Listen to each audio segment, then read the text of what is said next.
when you listen to Donald Trump talk now, when you hear the language he's using now, it is essentially the same things that the Chinese Communist Party, for example, says about the United States and our democracy.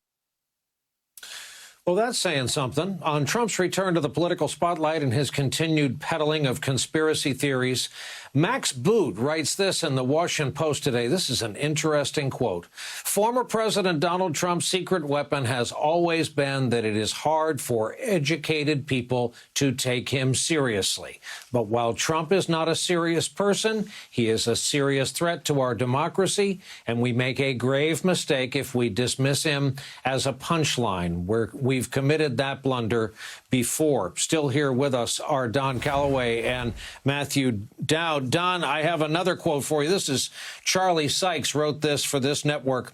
Trump's embrace of the story shows how the right's doom loop of craziness works and how it's accelerating narratives that began in the fevered imaginations of his hardcore true believers. It's impossible to know whether Trump genuinely believes he can move back into the White House this summer, but that's not the point. The story works for him as long as other people believe it.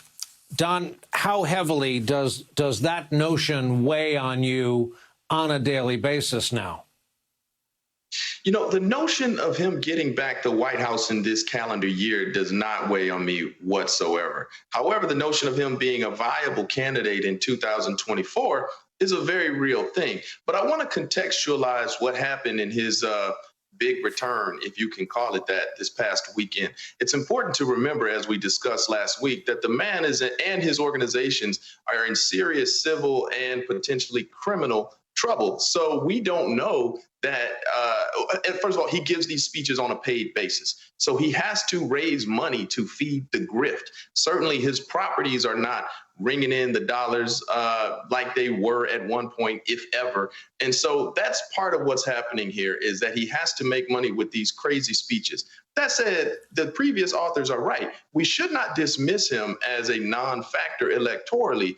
But from what I saw in watching that speech, he was certainly a fighter who appears to have lost a step just a little bit. And if you're a Republican interested contender, I think you saw that. And I think you might be readying yourself for Iowa and New Hampshire in 2024. But lastly, I would say he can still get you 5 1/3. And that's a pretty dangerous contender. So Democrats would be really, really silly to write him off like we did in the fall of 2015.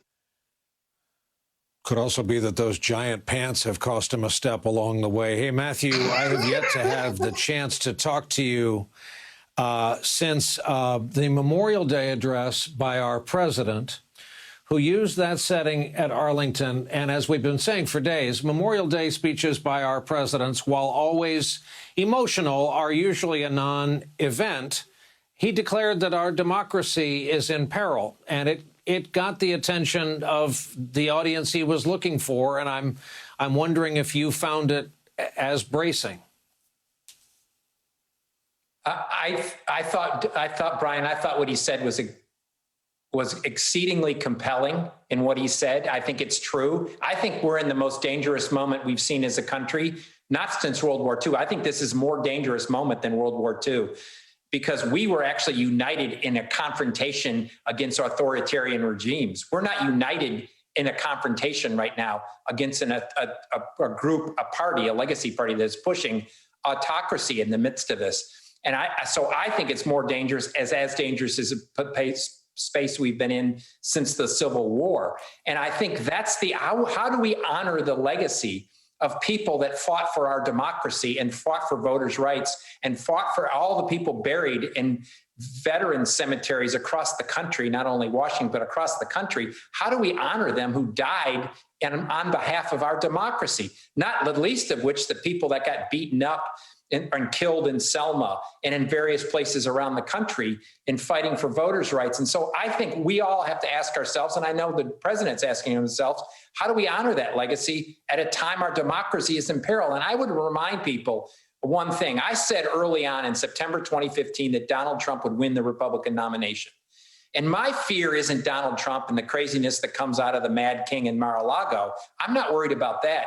I'm worried about when the general leaves the field and there's this there's a group of troops behind him. What lieutenants emerge to continue to lead the troops of people that are opposed to what we all believe in as our democracy?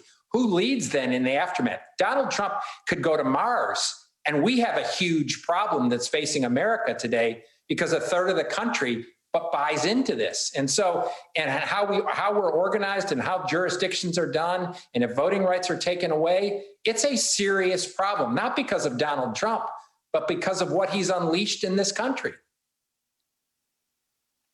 A lot to think about tonight from two good guys who are both friends of this broadcast, Don Calloway, Matthew Dowd. Gramblings in the house. Gentlemen, thank you both so very much. Appreciate it. Coming up for us, the potential danger lurking for states with low vaccination rates amid concern over new variants. We'll talk about that with one of our doctors.